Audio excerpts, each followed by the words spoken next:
इसके पहले वाला सेम क्वेश्चन ऐसे तो किए थे, जरा एक बार देख लो ऊपर वाला क्वेश्चन ताकि याद आ जाए। ये वाला क्वेश्चन ऐसे तो किए थे, यहाँ पे कैपेसिटर लगा हुआ था सेम, यहाँ पे पोटेंशियल बराबर आ रहा था। तो इसके बाद यहाँ पे नेट जो इसका पोटेंशियल था वो इसका पोटेंशियल था, Q बराबर CV से हम यहाँ पे चार्ज निकाल लिए थे और पोटेंशियल निकाल लिए थे। क्या हुआ? क्वेश्चन किए थे ना ये वाला कल। अब इसके बाद नेक्स्ट देखो, सेम क्वेश्चन आ रहा है इसलिए वो वाला दिखा रहा है। क्वेश्चन में देखो क्या है, in a given circuit with steady current. एक पॉइंट आप अपने नोट में लिख लो, वैसे बाद वाले चैप्टर्स में है, नोट करके ये पॉइंट लिख लो। अगर हमारे पास अगर कैपेसिटर है और यहां से डीसी करंट जा रही, डीसी मतलब non fluctuating current, non fluctuating या oscillating current, non oscillating current, अगर यहां से नॉन ऑसिलेटिंग करंट जाएगी तो ये वाली करंट इधर पास नहीं होती है, नो करंट पास।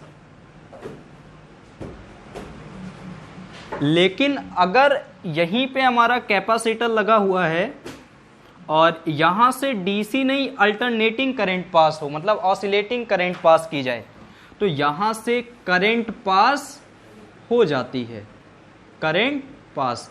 और जो करंट यहां से पास होती है उस करंट को क्या बोलते हैं? डिस्प्लेसमेंट करंट बोलते हैं। क्या बोलते हैं? Displacement current. ये बाद वाले चैप्टर्स में है, अभी नहीं है, ठीक है। इसके बाद देखो क्वेश्चन देखो, in a given circuit with steady current, steady current मतलब DC, calculate the potential drop across the capacitor of potential V volt. हमें यहां पर पोटेंशियल ड्रॉप मतलब क्या पता करना है? V की वैल्यू पता करनी है। भाई देखो ये क्वेश्चन हम करा चुके इसलिए इसको हम केवल हिंट ही करेंगे नहीं। सबसे पहले यहां से एक पूरा कंप्लीट लूप बना ले। कंप्लीट लूप बनाने के बाद यहां पे करंट निकल आएगी, जैसा हमने प्रीवियस में कराया था। I की वैल्यू निकल आएगी पूरी। अगर I की वैल्यू निकल आएगी तो जो C और D का पोटेंशियल ड्रॉप होगा वही B और E का होगा। क्यों? क्योंकि रास्ते में कोई रजिस्टर तो लगा नहीं है। तो इसका मतलब जितना B और potential drop of CD equals to potential drop of BE। कोई दिक्कत? जितना CD का पोटेंशियल ड्रॉप होगा वही BE का पोटेंशियल ड्रॉप होगा। तो बस उसके बाद यहां से लेके यहां तक का लूप चला दो और फॉर्मूला आ जाएगा। कोई दिक्कत? देख लो एक बार सॉल्यूशन देख लो, बाकी पार्ट हम इरेज करके ये वाला सॉल्यूशन देख लो। चलो ये रहा क्वेश्चन आपका, ठीक। इसके बाद ये सॉल्यूशन, सबसे पहले इन्होंने लूप चला के पूरा लूप चलाया है। लूप का नाम देख लो, ABCDEFA, ABCDEFA कंप्लीट, बड़ा वाला लूप। उसके बाद यहां से लूप चलाने के बाद I की वैल्यू निकल आई। I की वैल्यू निकालने के बाद C से D का पोटेंशियल ड्रॉप निकाला है, C से D का पोटेंशियल ड्रॉप, और C से D का जो पोटेंशियल ड्रॉप होगा वही B से E के बीच का होगा, क्योंकि बीच में कोई पोटेंशियल का ड्रॉप नहीं हो रहा। तो इसके बाद देखो एक चीज देखो जरा ध्यान से, कल जब हमने लूप चलाया था तो वहां पे माइनस किया गया था, याद आ रहा है? आओ जरा ऊपर वाले क्वेश्चन में ध्यान से देखो, कौन सा था कल क्वेश्चन? यही वाला क्वेश्चन था ना। यहां पे देखो जो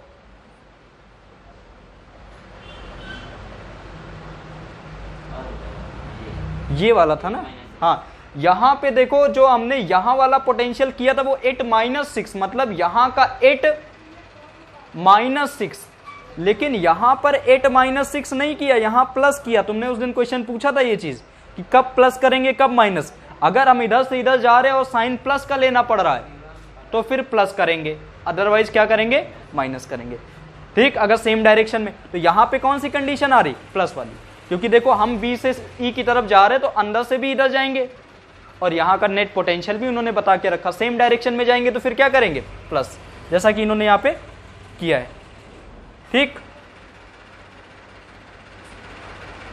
ये क्वेश्चन था, कौन सा था? यही था, हाँ यही था, ठीक है। चलो इसके बाद देखो नेक्स्ट क्वेश्चन, ये भाई एक बार सॉल्यूशन देख लो इसका। जो हिंट था ये क्वेश्चन करा चुके हैं, ऐसा ही था, ठीक है। कोई दिक्कत हो तो बता देना। फिर आगे देखो नेक्स्ट क्वेश्चन, ये 5 नंबर वाले क्वेश्चन है।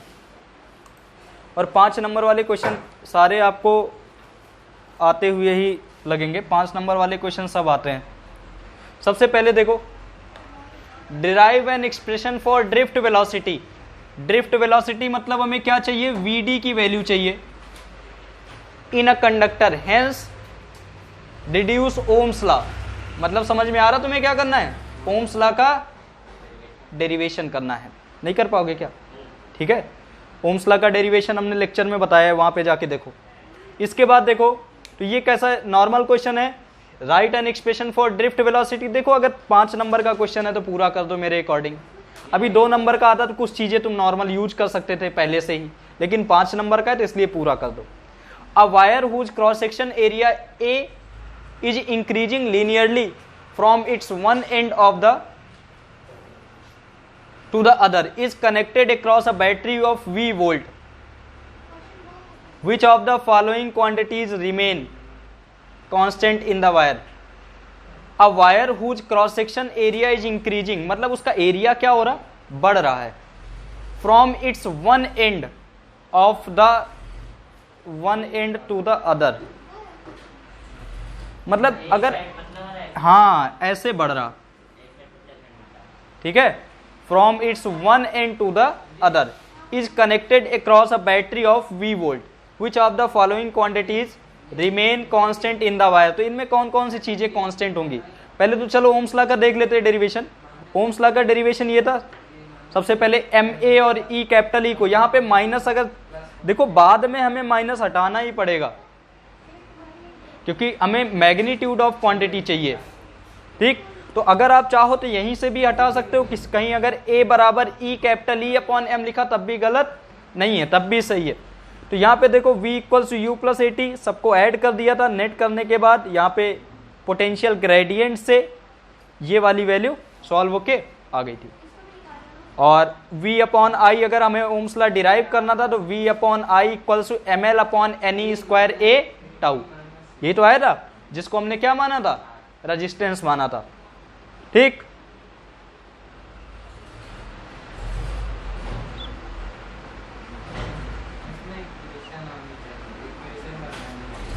इसके बाद देखो, which of the following quantity remain constant in the wire, कौन सी चीजें कांस्टेंट होंगी।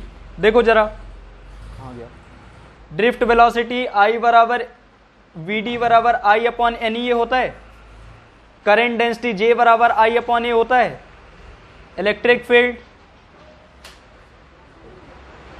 E बराबर, तुम्हें याद है E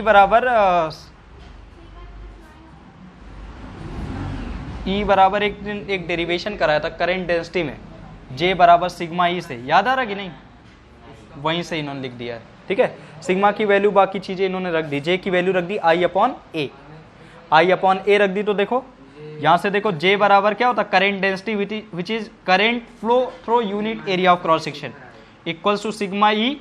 तो E बराबर बेटा कितना हो जाएगा, I अपॉन सिग्मा ए। और सिग्मा को अगर रो में करना है तो इनवर्सली प्रोपोर्शनल होता है, तो क्या लिख सकते हैं, रो I अपॉन ए। तो यहां पे देखो इसमें आई ए आ रहा कि नहीं, एरिया ऑफ क्रॉस सेक्शन पे वेरी करेगी कि नहीं ड्रिफ्ट वेलोसिटी, इसमें आ रहा कि नहीं एरिया, और इसमें आ रहा कि नहीं एरिया, आ रहा है ना। तो ये तीनों चीजें वेरी करेंगी, बाकी चीजें वेरी नहीं करेंगी। जिन चीजों में ए आ रहा है, ए टर्म आ रहा है, कैंसिल नहीं हो रहा है, वो चीज वेरी करेंगे, अदरवाइज वेरी नहीं करेंगे, ठीक है। नेक्स्ट देखो, 5 नंबर का क्वेश्चन था ये। यार ये किनारे वाला गायब कर देते हैं। चलो देखो ये वाला क्वेश्चन,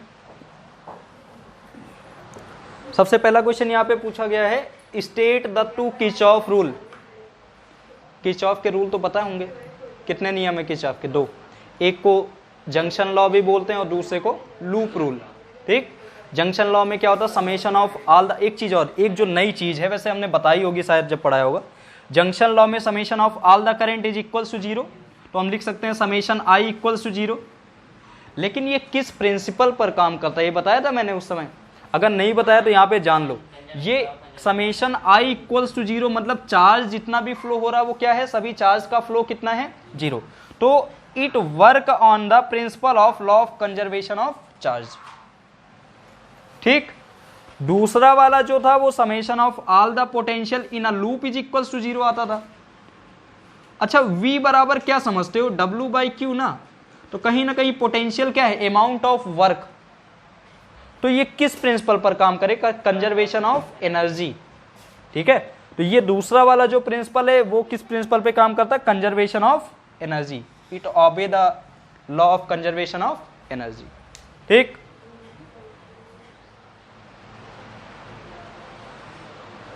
नेक्स्ट देखो, नोट कर लो, ये वाला पार्ट कर लो जल्दी से, ये वाला दो जो पार्ट बताए ये इंपॉर्टेंट है, ये नोट करो, ऑफ कर दो।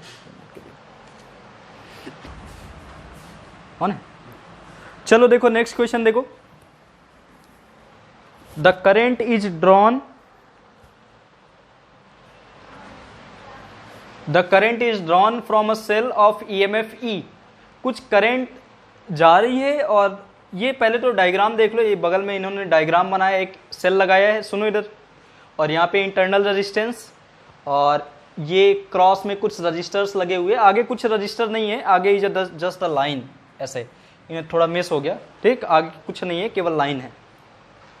इसके बाद देखो, the current is drawn from a cell of EMF E, एक सेल है उसका ईएमएफ ई है, उसका इंटरनल रेजिस्टेंस आर है। ठीक है, R connected to equivalent network of resistor, each of the resistance R, और सभी का रेजिस्टेंस कितना है बेटा, बता के इन्होंने रख दिया आर, कितना है R. Obtain the expression for current, हमें करेंट निकालना मतलब आई की वैल्यू पता करनी है। दूसरा हमें पावर फाइंड करना मतलब पी की वैल्यू पता करनी है। कोई दिक्कत, मेरे अकॉर्डिंग तो सबसे इजी है, बस दिक्कत आपको यहां पे आएगी कि आप इनका रेजिस्टेंस नहीं फाइंड कर पाओगे। रेजिस्टेंस फाइंड करने का मैं आपको एक तरीका बता देते हैं। यहां पे देखो 3 पॉइंट हैं, इधर वाला एक पॉइंट जो इधर से ये तार जा रहा बैटरी में, इस पॉइंट को सी ले लो। कौन सा पॉइंट ले लो, सी। ए पॉइंट और सी तो हो गया बेटा, बी ले लो, क्या ले लो, बी ले लो। ठीक, अब देखो जरा, जो ए पॉइंट है वहां से मुझे बताओ कितने वायर जा रहे हैं। ए पॉइंट से 2 दिख रहे। अच्छा ये बताओ, अगर ये ए पॉइंट है, घुमा के यही तार यहां जोड़ दे, यही तार यहां जोड़ दे, तो कोई दिक्कत? इसका मतलब क्या हम इसको ए बोल सकते हैं? क्या हम इसको ए बोल सकते हैं? बोल सकते हैं कि नहीं बोल सकते? अच्छा ठीक, सी लेकिन इसी को बोल सकते हैं। इसी तरह बी इसको, इसको और इसको बी बोल सकते हैं। ए से मुझे बताओ कितने वायर जा रहे हैं। ए से देखो, एक तो पहले ऊपर वाला रजिस्टर, एकदम ऊपर वाला, उसके बाद एकदम नीचे वाला रजिस्टर। कोई दिक्कत? ठीक, और उसी ए से 2 रजिस्टर निकल रहे हैं, एक ये और एक ये, और आगे जाके मिल भी जा रहे हैं। तो देखो इसी ए पॉइंट से 2 रजिस्टर निकल रहे हैं और आगे जाके कहीं पर मिल जा रहे हैं। ठीक, जहां पर मिल जा रहे हैं वहां से फिर 2 रजिस्टर निकल रहे हैं और बी पॉइंट पर मिल जा रहे हैं, ये भी बी, ये भी बी, ये भी बी। ठीक, आगे जाके फिर 2 रजिस्टेंस निकल रहे हैं और किसी पॉइंट पर मिल जा रहे हैं। कोई दिक्कत? ठीक, अब क्या रेजिस्टेंस नहीं फाइंड कर सकते क्या? अब तो एकदम सिंपल हो गया यार। ये आर हो गया, ये आर हो गया, ये आर और आर हो गया, ये आर और आर हो गया। आर और आर पैरेलल में जुड़े तो बेटा कितना हो जाएगा, R/2। कोई दिक्कत? ये कितना हो जाएगा, R/2। कोई दिक्कत नहीं। सीरीज में है तो कितना हो जाएगा, R। फिर 3 पैरेलल में आर आर आर जुड़े हैं तो कितना हो जाएगा, R/3। ये नहीं आता तो फिर 10th में जाके पढ़ो पहले। ठीक, नेट रेजिस्टेंस कितना आ गया, R/3। करंट पूछे थे। अच्छा एक चीज और, ये रेजिस्टेंस R/3 कहां का आया, यहां का, इस जगह का है ना, पूरे का नहीं आया, ऊपर वाले का आया केवल। अभी यहां इंटरनल भी लगा है। ये कितना है, R/3। अलग अगर सर्किट बना ले, अरे इसी में बना लो, इसी में ऐसे, तो ये नेट कितना लगा, R/3। अब मुझे R/3 और R बताओ सीरीज में जुड़ेगी पैरेलल में? अरे नहीं भैया, सीरीज एक खत्म हो उसी के बाद दूसरा, करंट का डिवीजन नहीं हो रहा कहीं पे। तो ये कितना हो गया, नेट रेजिस्टेंस हो गया R + R/3। कोई दिक्कत? हमें क्या निकालना था, I। I बराबर E upon net resistance R plus R/3। आ गया, सॉल्यूशन हो गया। ठीक है, पावर निकालनी है, तो I²R यूज कर लो। ठीक है, because this is a net resistance R, तो power equals to I² and net resistance R plus R/3। Okay, कोई दिक्कत? ये मैंने हिंट कर दिया आपको, बाकी ये सॉल्यूशन लिखा हो यहाँ, बताओ कौन से I की वैल्यू? ये वाली रखना चाहते हो तो रखो, कोई दिक्कत नहीं, रख लो।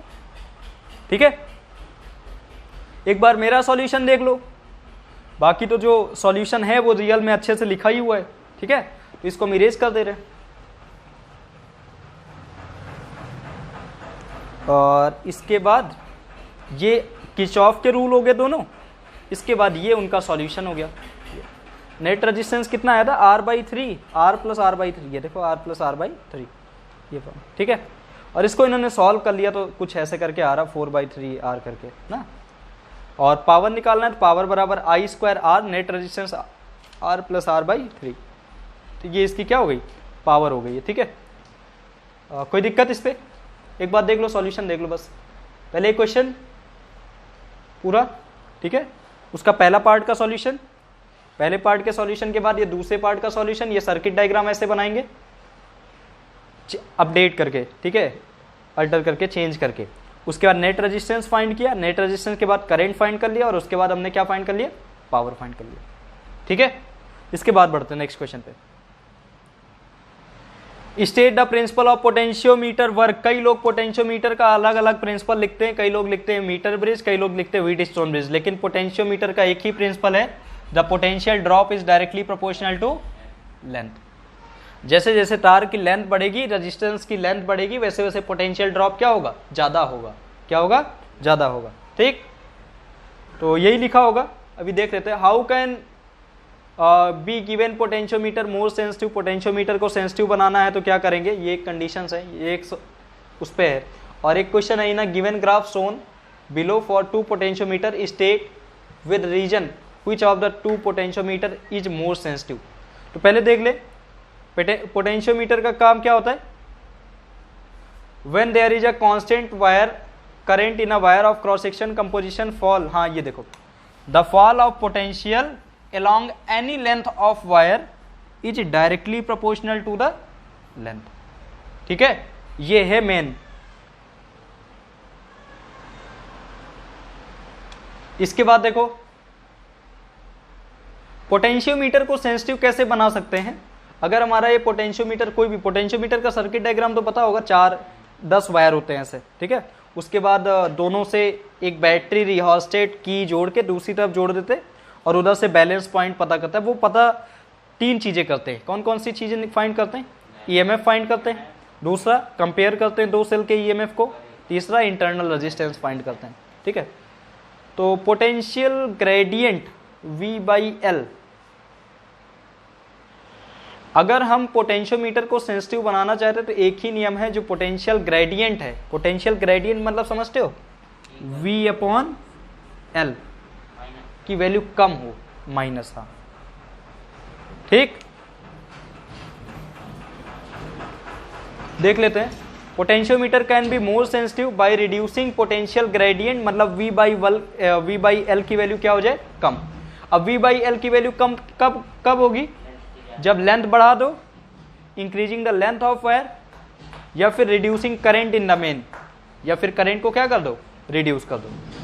ठीक, अब यहां पे पूछा था कि कौन सा पोटेंशियोमीटर, ये V/I नहीं है, V/L है। तो जिसका पोटेंशियल ग्रेडियंट कम वो ज्यादा सेंसिटिव। पोटेंशियल ग्रेडियंट किसका कम होगा? किसी एक स्पेसिफिक लेंथ पे पोटेंशियल फाइंड कर लेते हैं। तो भैया इसका पोटेंशियल ज्यादा है, ए का पोटेंशियल ज्यादा है और बी का पोटेंशियल क्या है? कम। तो पोटेंशियल ग्रेडियंट ए का ज्यादा है, क्योंकि V/L होता है पोटेंशियल ग्रेडियंट। इसमें ए में V ज्यादा है, लेंथ हमने सेम मान ली, तो ए का पोटेंशियल ग्रेडियंट क्या है? ज्यादा है, तो इसकी सेंसिटिविटी क्या होगी? सेंसिटिविटी क्या होगी? कम होगी। बस ये पॉइंट जो सेंसिटिविटी वाला है, ये एक नया पॉइंट है कि सेंसिटिविटी कैसे पोटेंशियोमीटर की कंपेयर करते हैं? पोटेंशियल ग्रेडियंट से, ठीक है, जो वायर लगा होता है उसमें ड्रॉप कितना हो रहा है, ठीक है। इसके बाद देखो तो किसकी सेंसिटिविटी कम हो गई, ए की कम हो गई, बी की क्या हो गई, ज्यादा हो गई, ठीक। बेसिकली सुनो यहाँ पे रियलिटी क्या होती है, अगर ये पोटेंशियोमीटर ऐसे लगा होता है तो अलग अलग वायर आते हैं। कुछ वायर आए, पता चले 1 मीटर की लेंथ ले लो, यूनिट लेंथ ले लो L। एक पोटेंशियोमीटर था जिसका रेजिस्टेंस कुछ रहा होगा और उस पे पोटेंशियल ड्रॉप 10 का हो गया। दूसरा था जिसमें उसी लेंथ पे पोटेंशियल ड्रॉप केवल 2 वोल्ट का हुआ, ठीक है। तो कौन सा ज्यादा सेंसिटिव है, 2 वोल्ट वाला। 2 वोल्ट वाला क्यों सेंसिटिव है, क्योंकि 10 वोल्ट के पोटेंशियल पहचानने में ये केवल इतनी जगह लगाता है बैलेंस पॉइंट ढूंढने में, और 2 वोल्ट मतलब उसमें क्या है, बैलेंस पॉइंट ढूंढने में हमें ज्यादा जगह है, तो वो ज्यादा सेंसिटिव होगा, ठीक है। ये ऐसे है। चलो देख लो इसके बाद V/L का ग्राफ बना था और ये इसका सॉल्यूशन है। तो एक बार ये क्वेश्चन देखो, सबसे पहले स्टेट द प्रिंसिपल, और दूसरा ये क्वेश्चन,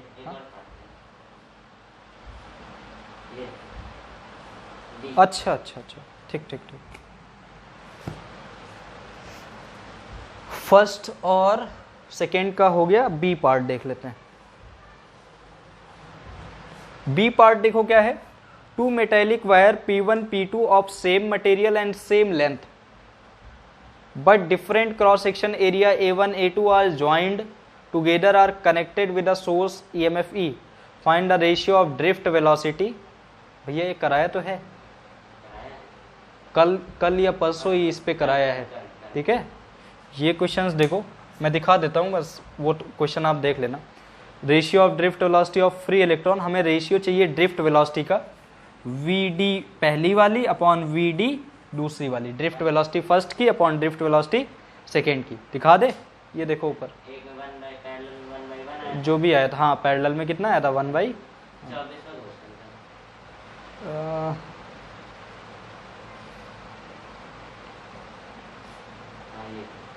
ये देखो सीरीज में किए थे तो क्या आया था, A2/A1। देख लो ये क्वेश्चन, सेम क्वेश्चन है, A2/A1, और पैरेलल में किया था तो कितना आया था, 1/1, ठीक है। तो ये क्वेश्चन दोबारा नहीं करा रहे, करा चुके हैं, ठीक है।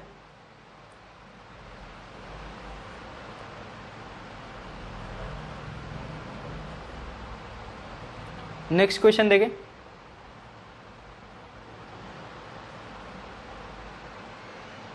ये तो हो गया ना, कंप्लीट हो गया ना। ये वाला लिख लो एक बार क्वेश्चन, ये देखो यहाँ पे ये क्वेश्चन है, ये पहले का सॉल्यूशन है, ठीक है। ये क्वेश्चन आप पॉज करके अपना जैसे भी लिखेंगे वो लिख लीजिएगा, ठीक है। इसके बाद दूसरा इसी का पार्ट, सेंसिटिविटी कैसे निकालेंगे, जिसका पोटेंशियल ग्रेडियंट से डिनोट करेंगे, और रेशियो कैसे निकालेंगे पीछे हमने बता दिया है। कौन सा ज़्यादा सेंसिटिव है, बी ज़्यादा सेंसिटिव है, क्योंकि इसकी V/L की वैल्यू क्या है, कम है, ठीक है। ऐसा कोई अलग नहीं आता कंपार्टमेंट का पेपर, बोर्ड का मतलब बोर्ड ही होता है, वो क्वेश्चन तो क्वेश्चन है, ठीक है। सबसे पहला देखो, what is conductivity, conductivity resistivity, it is a reciprocal of resistivity. Conductivity is denoted by sigma, sigma equals to 1/ρ। The unit of rho is क्या होती है, ओम मीटर। तो ऊपर आएगा तो बेटा क्या हो जाएगा, ओम इनवर्स मीटर इनवर्स, ठीक है। ओम इनवर्स को साइमन भी बोल सकते हैं, साइमन मीटर इनवर्स, ठीक है। ओम इनवर्स को MHO भी बोल सकते हैं, मो मीटर इनवर्स, ये भी बोल सकते हैं, ठीक है। तो ये हो गई इसकी SI यूनिट और बाकी चीज़।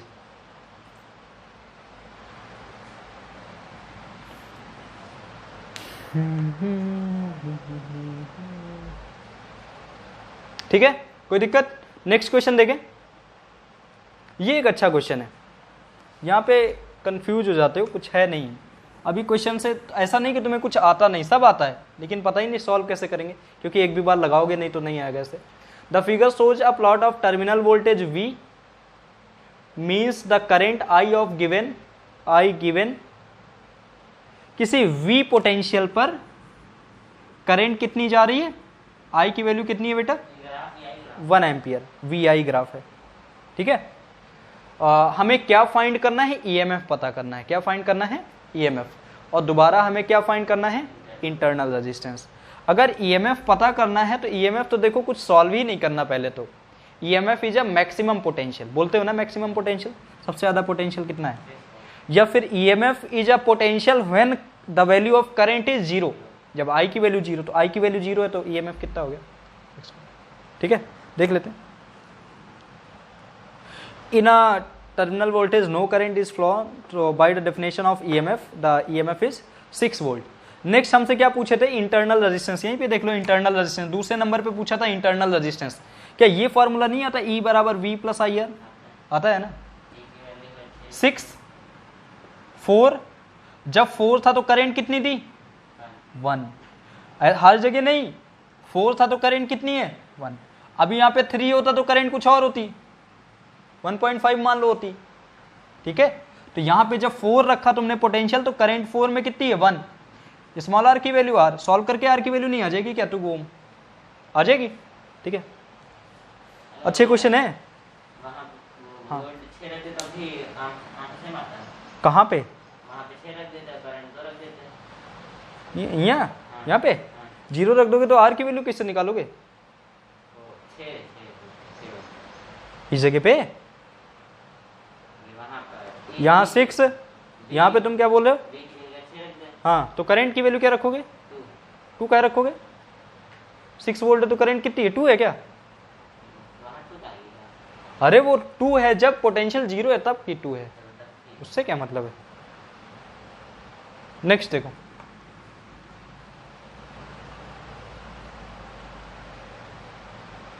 ये है आपका क्वेश्चन, 2 नंबर का क्वेश्चन आता है ऐसा ना, कई बार, एक बार नहीं है कई बार क्वेश्चन पूछा गया है।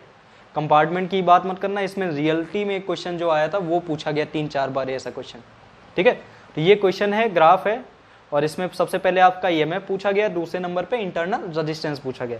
EMF is a maximum potential, so EMF, the value of EMF is 6 volt, and for internal resistance we use the formula E equals to EMF equals to terminal potential plus current into internal resistance small r। ठीक है, तो resistance कितना आ गया, 2 ओम आ गया। ठीक है, अब question सारे रिपीट होंगे, ऐसा लगेगा तुम्हें। मैक्सिमम पोटेंशियल, मैक्सिमम क्वेश्चन जो तुम्हें लगेंगे वो लगेगा कि रिपीट हो रहे सब। इसके बाद देखो, derive an expression for current density. Current density बेटा किससे डिनोट करते हैं, J से। J बराबर होती कितनी है, I/A। हमें करंट डेंसिटी फाइंड करना है, J की वैल्यू फाइंड करना है। ठीक है, बिल्कुल सही है। Of a conductor in term of a conductor and an applied electric field, explain reason how mobility. कुछ पार्ट उधर का गायब हो गया है। सबसे पहले तो करंट डेंसिटी का इलेक्ट्रिक फील्ड के फॉर्मूले में देखें क्या होता है। I बराबर कितना होता है, NEAVD। ठीक है, या फिर VD बराबर ड्रिफ्ट वेलोसिटी बराबर A टाउ होता है इलेक्ट्रिक फील्ड के टर्म में ना, वो तो 0 हो जाएगा। A की जगह E capital E tau upon M लिख सकते हैं हम। एक्सीलरेशन को जब इक्वेट कराया था MA और E कैपिटल E से, तो एक तो ये आ जाएगा। ठीक, VD की वैल्यू आ गई है, किसकी वैल्यू आ गई है, VD की वैल्यू। लेकिन यहाँ VD नहीं पूछा है, यहाँ पे कोई एक ऐसा रिलेशन पूछा है जो करंट डेंसिटी J का हो और किसका हो, इलेक्ट्रिक फील्ड का। तो 2 इक्वेशन जरा अगर हम इक्वेट कर लें तो देखो जरा क्या आएगा। I बराबर NEA, the value of VD is E capital E tau upon M, the value of I upon A is J, this is a J current density. J बराबर कितना आ गया बेटा, NE² E tau upon M। ठीक, और अगर तुम्हें याद हो तो इसको हम सिग्मा भी बोल सकते हैं, NE² टाउ अपॉन M। तभी तो आया था J बराबर सिग्मा, वो J बराबर sigma E। What is the value of sigma, what is sigma, sigma is a conductivity. ठीक है, रेसिप्रोकल ऑफ रेजिस्टिविटी ना। चलो देख लें कि इन्होंने क्या किया। शायद क्वेश्चन समझ पूरा उधर नहीं दिख रहा क्या पार्ट है, कोशिश करेंगे कि जो नेक्स्ट PDF हो उसमें सब चीज़ें दिखाई दें। तो रिलेशन यही आ रहा होगा, J बराबर सिग्मा ई। ठीक है, शायद मोबिलिटी का भी पूछा था तो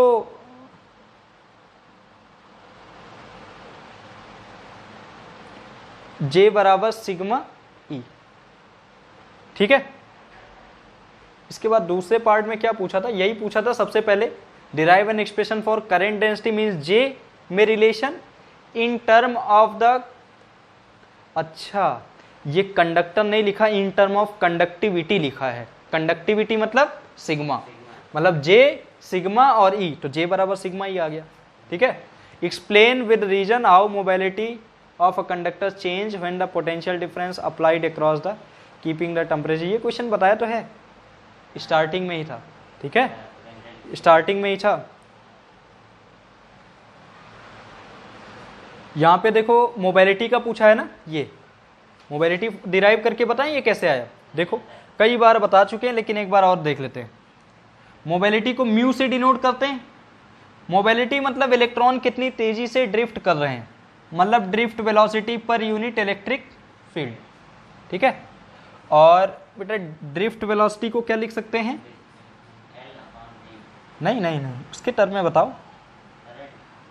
ये देखो लिखा हुआ है drift, e capital E tau upon m, e capital E tau upon m e, तो एक ई कट गया तो कितना आया था, e tau upon m. Mobility केवल किस पे डिपेंड कर रही, इलेक्ट्रॉन पे, मास पे, रिलैक्सेशन टाइम पे। रिलैक्सेशन टाइम क्या है, relaxation time is a time taken between two successive collision. एक कोलिजन के बाद दूसरा कोलिजन का एवरेज टाइम जो है उसे क्या बोलते हैं, रिलैक्सेशन टाइम। और रिलैक्सेशन टाइम केवल एक ही कंडीशन पर चेंज हो सकता था, तुम्हारा टेम्परेचर। लेकिन जरा क्वेश्चन में पढ़ो कि इन्होंने ये चीज बोल दी है कि टेम्परेचर कैसा है, कांस्टेंट। देखो जरा यहाँ पे इन्होंने ये वर्ड बोला है, keeping the temperature conductor constant. तो मोबिलिटी का इफेक्ट पूछ रहे हैं, तो भैया बताओ मोबिलिटी का पोटेंशियल पर क्या इफेक्ट होगा, कुछ होगा, कुछ भी इफेक्ट नहीं होगा, क्योंकि मोबिलिटी पोटेंशियल पर डिपेंड ही नहीं कर रही, टेम्परेचर पर डिपेंड करती है। तो सेम कांस्टेंट, शायद लिखा भी होगा temperature is constant, the relaxation time also be constant, by doubling the potential double the current, by mobility remain constant. देखो but mobility remain constant, mobility में कोई इफेक्ट नहीं आएगा। तो एक चीज अपने माइंड से ये भी, जो इलेक्ट्रॉन ऐसे कोलाइड होके चलते हैं, अगर आप वहां का पोटेंशियल बढ़ा रहे हैं तो ऐसा नहीं पोटेंशियल बढ़ाने पे इलेक्ट्रॉन बहुत तेजी से भाग जाते हैं ना, इलेक्ट्रॉन उतनी ही तेजी से ड्रिफ्ट करते हैं जितना पहले। ठीक है, करंट बढ़ जाती है, करंट बढ़ने का मतलब rate of flow of charge, पहले 1 कूलम पर सेकेंड में जा रहा था, अब 2 कूलम जाने लगेंगे चार्ज, लेकिन उनमें कोई ड्रिफ्ट वेलोसिटी और उसमें कोई जो नंबर ऑफ इलेक्ट्रॉन है वो चेंज नहीं होंगे। ठीक है, मोबिलिटी में कोई इफेक्ट नहीं आएगा, ये पॉइंट क्लियर कर लेना। कितना हुआ, ठीक है, चलो यहां तक आज नोट कर लो, कल 5 नंबर का क्वेश्चन है ये, मीटर ब्रिज का रिपीट हुआ है क्वेश्चन, तुम अभी पढ़ ही लेते। Draw a circuit diagram of meter bridge, नहीं बना पाओगे क्या भैया मीटर ब्रिज का diagram. Determine unknown resistance of given wire, hence derive the expression for R. हमें एक अननोन रेजिस्टेंस की वैल्यू पता करनी है, तो अननोन रेजिस्टेंस का फार्मूला तुमको नहीं डिराइव करके बताया है। अननोन रेजिस्टेंस कितना मान ले बताओ, S या फिर X, चाहे जिससे मान लो। S बराबर कितना आया था, 100 minus L upon L multiply by capital R, यही आया था ना। ठीक है, उसके बाद एंड एरर क्या होती है, वही साइड वाली एरर। स्टार्टिंग में ही 1 नंबर में क्वेश्चन पूछा गया था मीटर ब्रिज में एंड एरर, इसको कैसे सही करेंगे, इंटरचेंज कर सकते थे। ठीक है, और मीटर ब्रिज में एक और खासियत होती है, एरर को कम करने के लिए हम वैल्यू कहां पे निकालते हैं, सेंटर पर निकालते हैं। कहां पर निकालते हैं, सेंटर पर, किनारे पे नहीं निकालते। ठीक है, तो ये इसका सॉल्यूशन हो गया। अपना क्वेश्चन ये भी देख लो, 5 नंबर का क्वेश्चन पढ़ लेना। उसके बाद ये इसका सॉल्यूशन हो गया, इसका लिख लिए थे कि नहीं, ये हो गया पहले वाले का क्वेश्चन, और ये हो गया, या तो मेरा वाला सॉल्यूशन भी नोट कर सकते हो। ठीक है, और इसमें थोड़ा लिखा हुआ है, इसलिए कोशिश करना कि इसी से लिख देना तो ज्यादा बढ़िया है, बाकी लिखा वही है। इसके बाद देखो ये बी वाला पार्ट आ गया था, ठीक है। इसके बाद रिलैक्सेशन टाइम पे ये 5 नंबर का क्वेश्चन है। 5 नंबर के क्वेश्चन जरूर करना, बार बार देखो रिपीट हो रहे हैं। इसके पहले पोटेंशियोमीटर पूछा, हमने कहा ना potentiometer, meter bridge, Wheatstone bridge में आना ही आना है 5 नंबर का क्वेश्चन, कहीं जाना ही नहीं। तो अभी तैयार कर डालो। ये देखो फिर से 5 नंबर में पूछा गया। हम नहीं कह रहे बोर्ड के पेपर हैं 2000 कौन सा था 17 का, ठीक है, 2017 का पेपर है ये। इसके बाद ये आपका मीटर ब्रिज का डायग्राम हो गया। मीटर ब्रिज का डायग्राम एक बार देख लेना, पढ़ लेना, या फिर बार बार एक बार लिख लेकिन जरूर लेना। जितने बार लिख लोगे रिवीजन हो जाएगा आपका। ये इसका आंसर, और इसके बाद ये वही आर बराबर, इन्होंने, हमने एस नहीं माना था, इन्होंने आर के टर्म में निकाल दिया, कोई दिक्कत नहीं। ये हो गया इसका आंसर।